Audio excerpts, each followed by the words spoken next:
ఏమండోయ్ అందరికీ హ్యాండీ. ఈరోజు మన ఛానల్ కోసం నేను రాసిన మరొక కథ నేను కోరి. ఈ కథలోని ముందర భాగాలు చూడని వాళ్ళ కోసం కామెంట్స్లో లింక్స్ ఇచ్చానబ్బా. కొంచెం సబ్స్క్రైబ్ చేసుకొని చూస్తూ కథ నచ్చినట్లయితే ఒక బుల్లి లైక్ చేసి కథ ఎలా ఉందో ఒక చిట్టి కామెంట్ రాయండి అబ్బా. మరి ఇంక మనం కథలోకి వెళ్ళిపోదామా? మిత్ర కుందన్ సన్నిహితంగా ఉన్నప్పుడు మిత్ర తన తల్లి తనతో చెప్పిన మాటలన్నీ కుందన్తో చెప్తుంది. చిత్ర మరోసారి వినీత్ మీద ఉన్న ప్రేమను మాటలతో చేతలతో చూయిస్తుంది. శోభనం గదిలో అందంగా అలంకరించుకుని ఉన్న విజయను చూస్తూ వెంకట్, ఆ రోజు నువ్వు నన్ను గదిలోకి ఎందుకు తీసుకొని పోయావు అంటూ అడగడంతో విజయ కంగారు పడుతూ వెంకట్ అది మరీ అంటుంటే వెంకట్ కోపంగా, చూడు విజయ, ఆ రోజు ఏం జరిగిందో ఎలా జరిగిందో నాకైతే తెలియదు, కానీ ఆ గదికి నువ్వే నన్ను తీసుకువెళ్ళావు అనడానికి నా దగ్గర సాక్ష్యం ఉంది అంటూ ఆ పార్టీకి వచ్చిన వారి బంధువులలో ఒకరు తీసుకున్న ఫోటోని సోషల్ ప్లాట్ఫామ్ అయిన అబ్బీలో పెట్టారు. ఆ ఫోటో బ్యాక్గ్రౌండ్లో విజయ వెంకట్ని తీసుకుని పోతున్నట్లు చాలా పరీక్షగా చూస్తే అర్థమైపోతుంది. దాంతో ఆ ఫోటోని చూస్తున్న విజయ వెంకట్ని చూస్తూ ఒక్క నిమిషం కళ్ళు మూసుకొని ఆలోచించుకుని గట్టిగా గాలి పీల్చుకుని వదులుతూ కళ్ళు తెరిచి, చూడు వెంకట్, ఎవరు ఏం చేశారు ఎందుకు చేశారో నాకు తెలియదు, కానీ మీ భార్య అవనిది నీ తండ్రి గారి మరణాలైతే సహజమైనవి కావు. అలాగే అమ్ముని కూడా అదే అటాక్లో ఎవరో చంపాలని చూశారు అని విజయ చెప్పడంతో వెంకట్ నమ్మలేనట్లు విజయనే చూస్తూ ఉండిపోయాడు. వెంకట్ తన మాటలను వింటున్నాడు అని అర్థం చేసుకున్న విజయ మళ్ళీ తిరిగి మాట్లాడుతూ, వెంకట్, నాతో ఈ విషయాలన్నీ కూడా మీ తండ్రి చనిపోబోయే ముందు చెప్పి అమ్ము ప్రాణాలను కాపాడు అంటూ అమ్ముని నా చేతిలో పెట్టాడు. నేను అమ్ముని బ్రతికించి నీకిచ్చిన వెంటనే మళ్ళీ తిరిగి మీ నాన్నను బ్రతికించడానికి వెళ్ళిపోయా. నేను మీ నాన్నను బ్రతికించడానికి చాలా కష్టపడ్డా, కానీ లాభం లేదు. ఆయన చనిపోబోతూ కూడా అమ్ముని కాపాడమని, అమ్ముని జాగ్రత్తగా చూసుకోమని ముక్కు మొహం తెలియని నాతో చెబుతూ ఆ చివరి క్షణాలలో నా దగ్గర మాట తీసుకుని చనిపోయాడు. అదే విషయం మీతో చెప్పాలని నేను మళ్ళీ మిమ్మల్ని వెతుక్కుంటూ వచ్చా. మీరేమో అమ్ముని గుండెల దగ్గర అదిమి పెట్టుకొని అవని శవం దగ్గర గుండెలు పగిలేలా ఏడుస్తున్నారు. మిమ్మల్ని అలా చూసి ఆ విషయాన్ని నేను చెప్పలేకపోయా. పోనీ మీ వాళ్ళకైనా చెబుదామని చూసా, కానీ మీ సెక్యూరిటీ అస్సలు ఎవరినీ కూడా మీ దరిదాపుల్లోకే రానివ్వలేదు. పోనీ ధైర్యం చేసి వచ్చి మీ అందరికీ అసలు విషయం చెబుదామంటే నేను ఆ హాస్పిటల్లో కేవలం ట్రైనింగ్ నర్స్ని మాత్రమే. నేను అక్కడ జాయిన్ అయ్యి కూడా అప్పటికి కొన్ని రోజులు మాత్రమే అవుతుంది. మీ నాన్న నాకు చెప్పిన మాటలను కేవలం నోటి ద్వారా మీతో చెబితే మీరు నన్ను నమ్ముతారా? నా దగ్గర మీ నాన్న చెప్పాడు అని నిరూపించుకోవడానికి చిన్న సాక్ష్యం కూడా లేదు. పైగా మీలాంటి పెద్దవాళ్ళతో ఎవ్వారం అంటే భయపడ్డా వెంకట్. అయినా నేను ఎవరో ఏంటో తెలియకుండా ఆ సమయంలో మీరు నన్ను నా మాటలను ఎలా నమ్ముతారు మీరే చెప్పండి. అందుకనే మీలాంటి వాళ్ళతో నాకెందుకు అనుకుని రోజు అమ్ము క్షేమంగా ఉండాలని ఆ దేవుణ్ణి ప్రార్థించుకుంటూ ఉండేదాన్ని. కానీ మళ్ళీ 2 సంవత్సరాల తరువాత మీ అందరినీ నేను అనుకోని పరిస్థితుల్లో కలిసా. ఈ యాదృచ్ఛికమంతా ఆ దేవుడు రాసిన రాత అనుకున్నా. అమ్ము తల్లి లేక తల్లి ప్రేమ కోసం అల్లాడుతున్నట్లు అనిపించింది. కావేరి తనను ఎంత ప్రేమగా చూసుకున్నా తల్లికైతే సాటి రాదుగా. అందుకే అప్పుడే నేను నిర్ణయించుకున్నా, మీ నాన్న సంకల్పమే నన్ను ఇక్కడి దాకా తీసుకుని వచ్చింది అనుకుని మీ మనసును గెలుచుకొని మీకు దగ్గరయ్యి భార్యను అవుదామనుకున్నా. కానీ ఆ రోజు పార్టీలో మిమ్మల్ని ఎవరో బ్యాడ్ చేయాలని చూస్తే నేనే ఆ పనిని నాకు అనుకూలంగా వాడుకున్నా. కేవలం అమ్ముకి తల్లి అవుదామన్న స్వార్థంతో మాత్రమే ఇలా చేశా.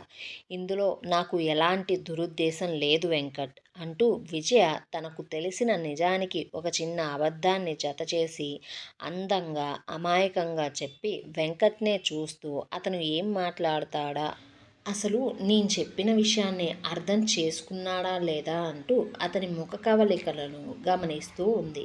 విజయ్ చెప్పిన మాటలన్నీ విన్న వెంకట్కి అసలు ఏం మాట్లాడాలో, ఎలా అర్థం చేసుకోవాలో అర్థం కావడం లేదు. వెంకట్ ఇంకా కూడా విజయను అనుమానంగా చూస్తుంటే విజయ చాలా ధైర్యంగా అతనినే చూస్తూ, అంతగా మీకు నా మీద అనుమానంగా ఉంటే మీరే మీ అధికారాన్ని, డబ్బుని, హోదాని వాడి మీ తండ్రి చావుకు, మీ భార్య చావుకు నిజంగా ఆ యాక్సిడెంటే కారణమా, అసలు ఆ యాక్సిడెంట్ ఎలా జరిగిందో తెలుసుకునే ప్రయత్నాలు చేయండి.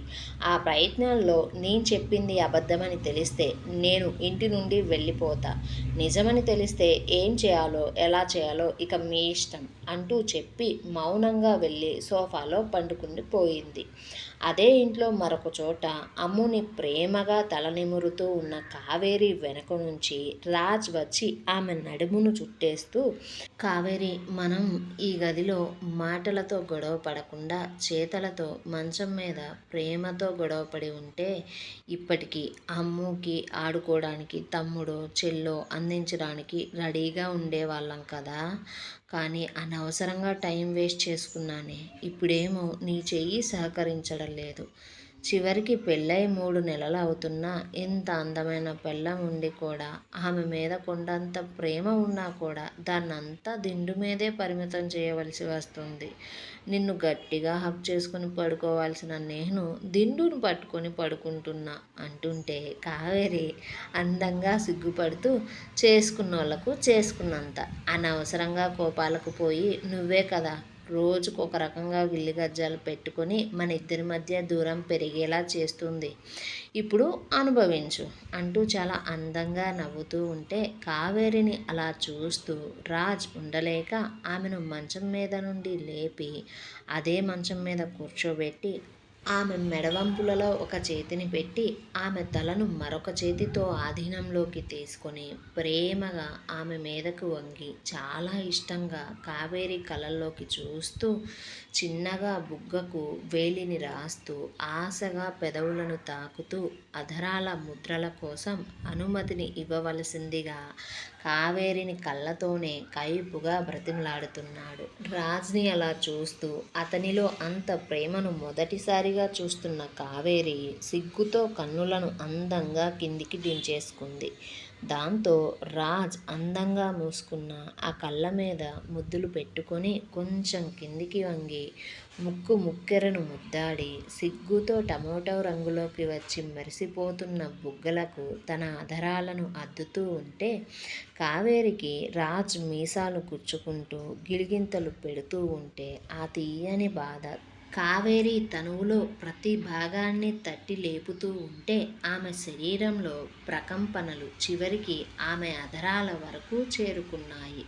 గులాబీ రంగుతో గులాబీ రేకులలా సున్నితంగా ఉన్న ఆమె పెదవులను చూస్తూ రాజ్ తన పెదవులతో సుకుమారంగా ఆ పెదవులను తాకుతూ అమితమైన ప్రేమతో వాటిని బంధించి ఆ పెదవుల ఎర్రధనాన్ని మరింత ఎరుపెక్కేలా చేస్తూ ఆమె పెదవులలో ఉండే మధువులను రుచి చూస్తూ ఉంటే కావేరికి ఆ ముద్దు అతను ఎంతగా ఆమెను ఇష్టపడుతున్నాడో, కోరుకుంటున్నాడో, ప్రేమిస్తున్నాడో తెలియజేస్తుంటే ఆమెకు కూడా అతని మీద ఫీలింగ్స్ ఎక్కువ అవుతూ ఉన్నాయి.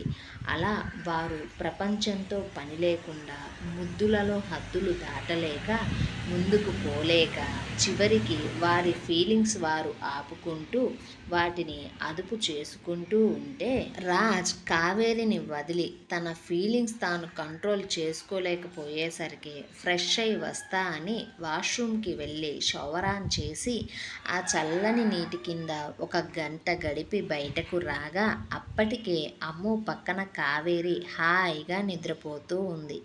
ఆమెను అలా చూసిన రాజ్ ఆమె పెదవుల మీద పడిన పంటి గుర్తును చూస్తూ అతనిని అతనే తిట్టుకుంటూ, ఏంటో నా కర్మ, ద్వేషం చూపించేటప్పుడు గాయాలే పడతాయి, ప్రేమ చూపించేటప్పుడు గాయాలే పడతాయి.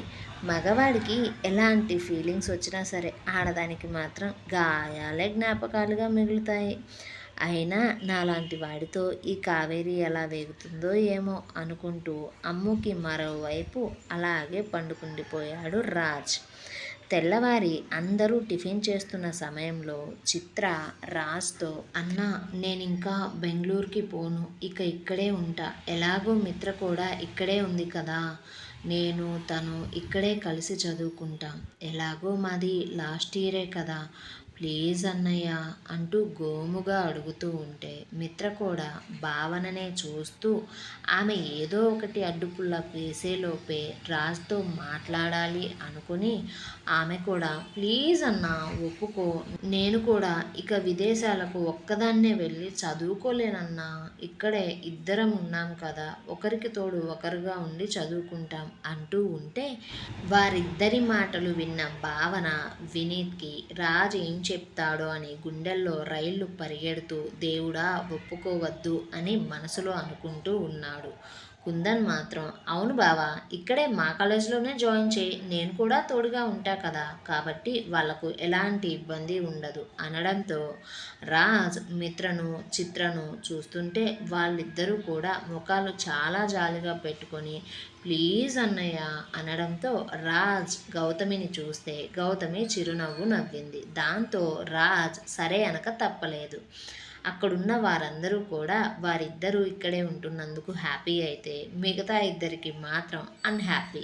ఇంతలో వెంకట్, రాజ్ నేను ఊటీకి వెళ్ళాలి అనుకుంటున్నా, నాకు అక్కడ చాలా వర్క్ ఉంది, నేను వచ్చిన తర్వాత నుంచి ఆ బ్రాంచ్ని ఎవ్వరూ పట్టించుకోవడం లేదు అనడంతో అందరూ వింతగా అతన్నే చూస్తుంటే రాజ్ అనుమానంగా వెంకట్ ఇప్పుడు నువ్వు ఎందుకు ఉన్నట్లుండి ఇలాంటి నిర్ణయం ఎందుకు తీసుకున్నావు అనగానే కవిత వెంకట్ నువ్వు అసలు ఊటీకి వెళ్ళను అన్నావు కదా, అక్కడ ఉన్న జ్ఞాపకాలన్నిటినీ చెరిపేయాలని నీ కూతురు కోసమే బ్రతకాలి అనుకున్నావు కదా, మరి ఇప్పుడు ఉన్నట్టుండి ఎందుకు ఇలా అంటున్నావు అంటుంటే వెంకట్ చెప్పిన మాటలు విన్న అక్కడున్న జయకు పూర్ణారెడ్డికి మనసులో ఒక రకమైన కంగారు మొదలవుతూ ఉంటే వెంకట్ ఏం చెప్తాడా అని చెవులు రిక్కించి వింటున్నారు.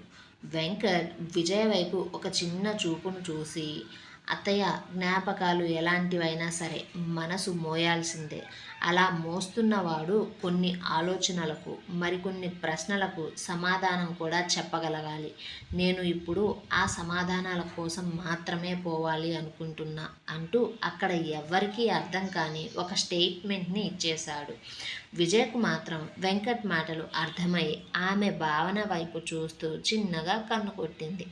దాంతో భావన విజయ వెంకట్ ఆ విషయం గురించి ఆలోచించేలా చేసింది అనుకుని జయ పూర్ణారెడ్డి వైపు చూస్తుంటే వారి ముఖాలలో చిన్నపాటి కంగారు మొదలైంది.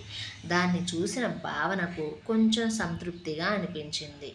వెంకట్ మాటలను విన్న రాజ్, వినీత్ ఒకరి ముఖాలు ఒకరు చూసుకుంటూ వెంకట్ నువ్వు ముందు తిను, తరువాత మనం కంపెనీకి వెళ్ళి మాట్లాడుకుందాం అంటూ తినడం ముగించేశారు. మరోవైపు శ్రీకాంత్ రూమ్కి ఒక 23 ఏళ్ల అమ్మాయి విమల్ని వెతుక్కుంటూ వచ్చింది. ఇక్కడేమో విమల్ తన మనుషులతో రాజ్ మీద నిఘా ఏర్పాట్లను చేశాడు. అలాగే ఆ ఇంట్లో ఉండే వారిని కూడా ఫాలో చేయడానికి కొందరి మనుషులను పెట్టాడు. జయ, పూర్ణారెడ్డి ఇప్పుడు వారు డైరెక్ట్గా వెళ్ళి భూపతిని కలిస్తే వాళ్లకు ఇబ్బంది అవుతుందని భావించి విమల్కి ఫోన్ చేసి అతనిని ఇంటికి రప్పించుకొని విమల్తో భూపతికి రాయబారం నడపాలని నిర్ణయించుకున్నారు. కంపెనీలో రాజ్, వెంకట్, వినీత్ ముగ్గురు కలిసి టీ తాగుతూ మాట్లాడుకుంటూ వెంకట్ ఇప్పుడు చెప్పు ఏంటి విషయం, ఎందుకు నువ్వు ఉన్నట్లుండి ఊటీ బ్రాంచ్కి వెళ్ళాలి అనుకుంటున్నావు అని అడుగుతూ వెంకట్ ఫీలింగ్స్నే చూస్తూ ఉంటే వెంకట్ మాత్రం రాజ్ దగ్గర ఎలాంటి దాపరికం లేకుండా విజయ తనతో ఏం చెప్పిందో అంతా చెప్పేయడంతో రాజ్ ఒకలా ఫీల్ అవుతూ వినీత్ని వెంకట్నే చూస్తూ అరే వినీత్ నేను చెప్పాగా విజయ దగ్గర ఏదో విషయం ఉంది అని, చూడు ఇప్పుడు నా అనుమానమే నిజమైంది అంటూ వెంకట్తో తన అనుభవాల గురించి అనుమానాల గురించి కూడా చెప్పి వెంకట్కి కొంత సెక్యూరిటీని ప్రొవైడ్ చేసి ఊటీకి పంపడానికి ఒప్పుకున్నాడు. మరోవైపు కావేరి రూమ్లో ఉండి ఉండి బోర్ కొట్టేసరికి రాజ్కి వీడియో కాల్ చేసి సరదాగా ఇద్దరు కబుర్లు చెప్పుకుంటూ మాట్లాడుకుంటూ ఉంటే అప్పుడే ఆ రూమ్లోకి విమల్ వచ్చి కావేరి ఇప్పుడు ఎలా ఉంది నీకు అంటూ చాలా చనువుగా ఆమెను ముట్టుకుంటూ పట్టుకుంటూ మాట్లాడుతూ ఉంటే విమల్ చనువును రాజ్ వీడియో కాల్ నుంచి చూస్తూనే ఉన్నాడు. దాంతో అతనికి పట్టరాని కోపం వస్తుంటే వెంటనే కాల్ కట్ చేసి ఇంటికి బయలుదేరాడు. కావేరి రాజ్ కట్ చేయడానికన్నా ముందే అతని కోపాన్ని చూసి భయపడుతూ విమల్కి నచ్చజెప్పి అక్కడి నుంచి పంపించేయడానికి చూస్తుంది. ఏమండోయ్ మరిప్పుడు వెంకట్కి నిజాలన్నీ తెలుస్తాయా? విజయను ఏ విధంగా జయ ఇంటి నుంచి బయటికి పంపించేస్తుంది? అంత కోపంగా ఇంటికి బయలుదేరిన రాజ్ ఏం చేయబోతున్నాడు? మిత్ర చిత్రల ప్రేమ కథలు సఫలం అవుతాయా? ఇలాంటి ప్రశ్నలన్నిటికీ సమాధానం కావాలంటే మన ఛానల్ని సబ్స్క్రైబ్ చేసి ఈ వీడియోని లైక్ చేసి కథాకథనం ఎలా ఉందో చిన్న కామెంట్ చేయండి అబ్బా కొంచెం.